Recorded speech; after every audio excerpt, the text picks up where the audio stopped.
내용은 컨설팅 연구소에서 들려드리는 논어 현대 응용하기 시리즈. 오늘은 선진 제 11번째인 선진편 10장이 되겠습니다. 오늘은 평소 때보다 좀 내용이 좀 기네요. 그렇죠?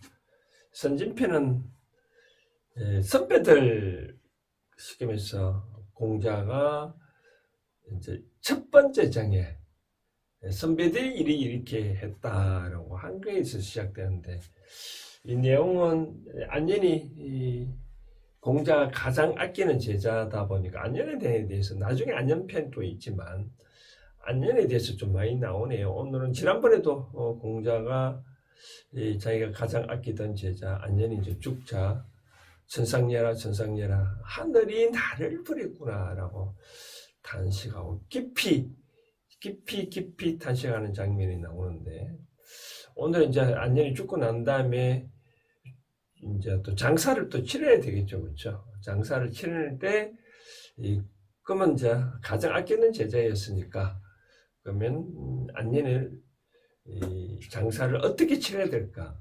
후하게 치러야 될까요? 멋지게 치러야 될까요?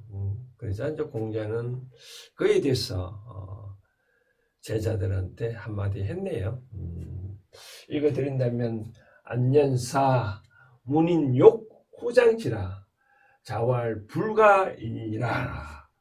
문인 후장지 하자 자활해하는 시여 유부야인데,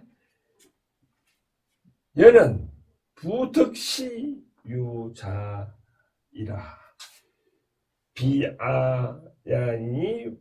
부이 삼자야이니라.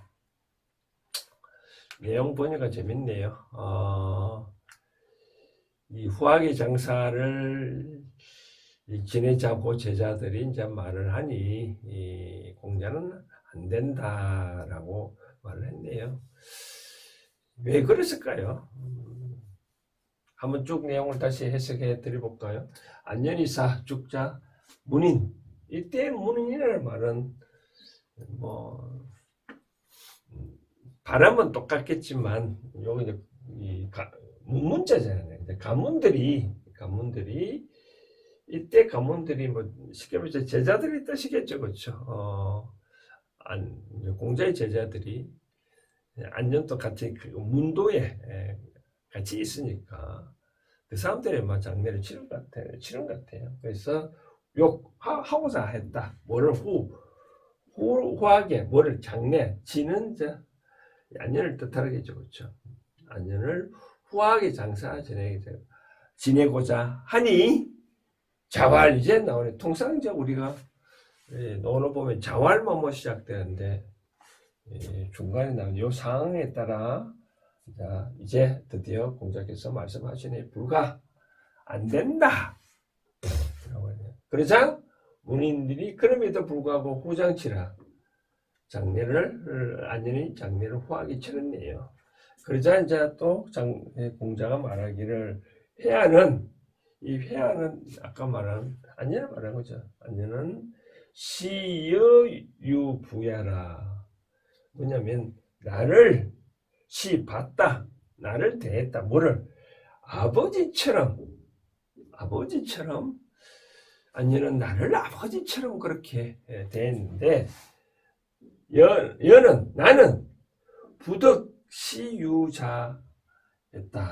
이때 덕은 우리는 덕으로 뭐 얻을 덕자만 있지만 중국 발음은 뭐 뜻은 우리는 발음대로 뭐 글자를 적을 수 있으니까 한글 때문에. 근데 중국은 글자 수가 제한되어 있잖아요. 그렇죠? 그러니까 그걸 갖고 뭐 자기네들이 쓰고 싶은 단어를 뜻으로 막 쓴 것 같아. 여기 때는 이제 능이 뭐뭐하다 또는 해야 한다 그런 뜻으로 라고 또 발음하기도 하는데, 여기 이제 능이라는 뜻으로 해석하면 될 것 같아요. 나는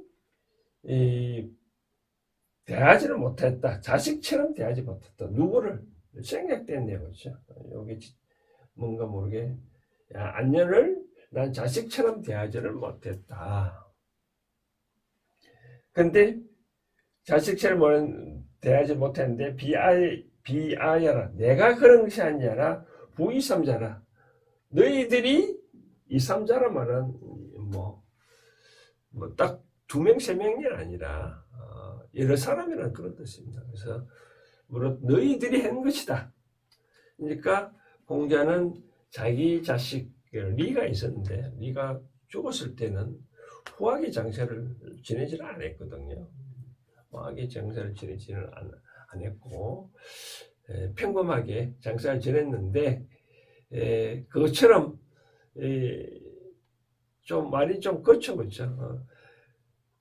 안녀는 나를 아버지처럼 여겼는데 나는 결국은 안녀를 자식처럼 대하지 못했구나.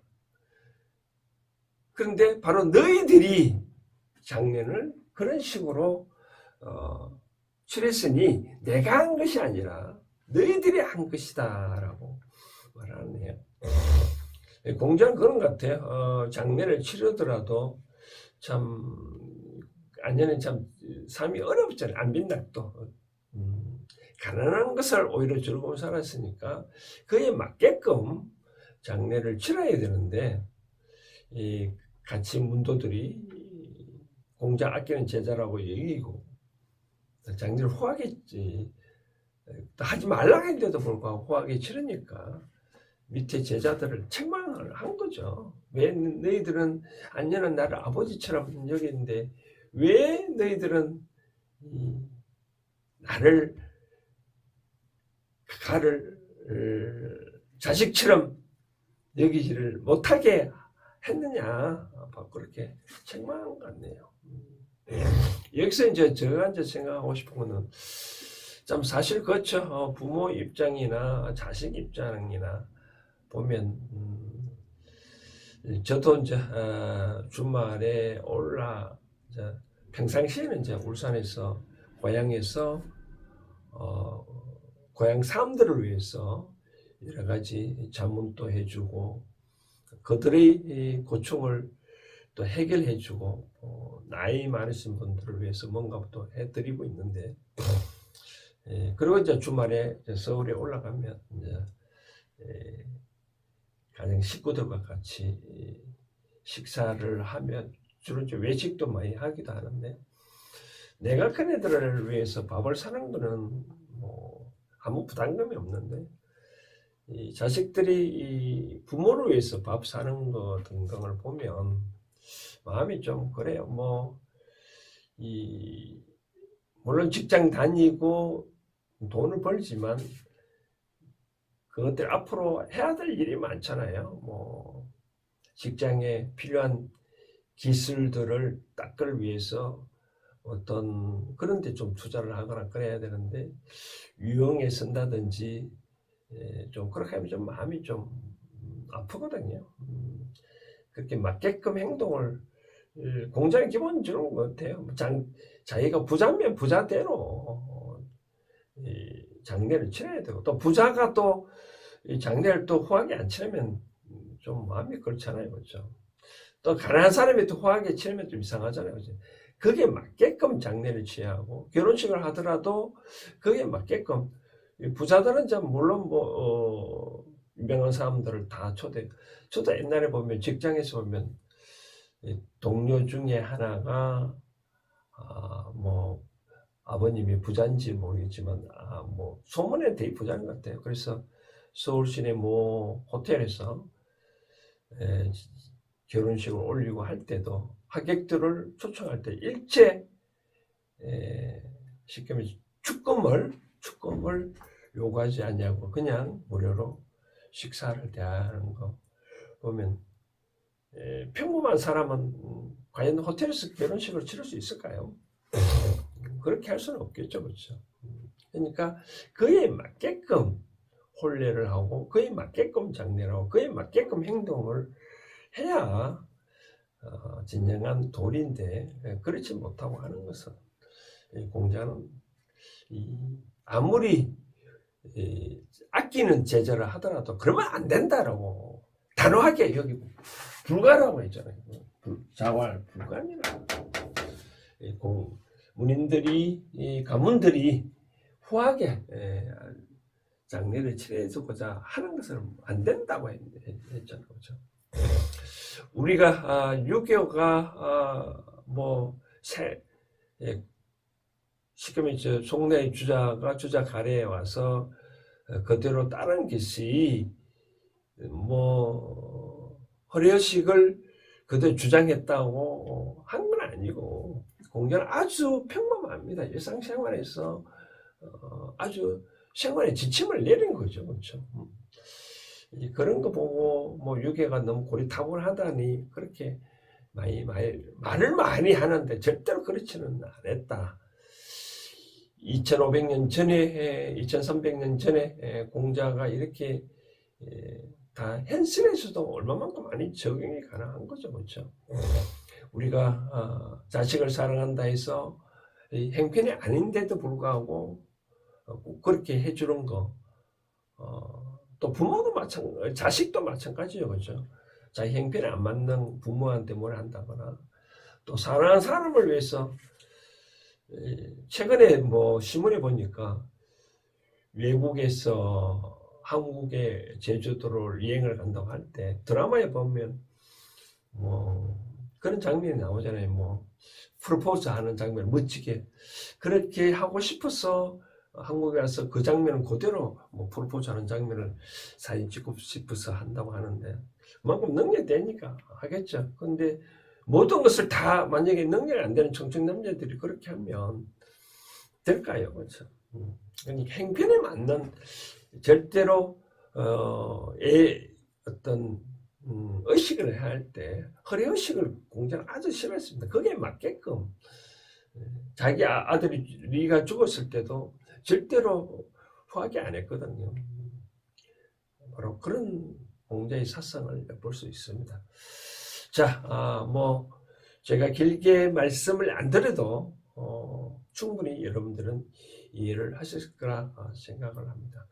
오늘 또 저희 회원 컨설팅 연구소에서 들려드리는 논어 즉 공자의 어록 현대 응용하기 다음 주에도 계속 많은 관심을 가져주시면 좋을 것 같습니다. 또 여기에 대해서 또 다른 의견이 갖고 계신 분은 또 댓글로 달아주시면 제가 친절히 그에 대해서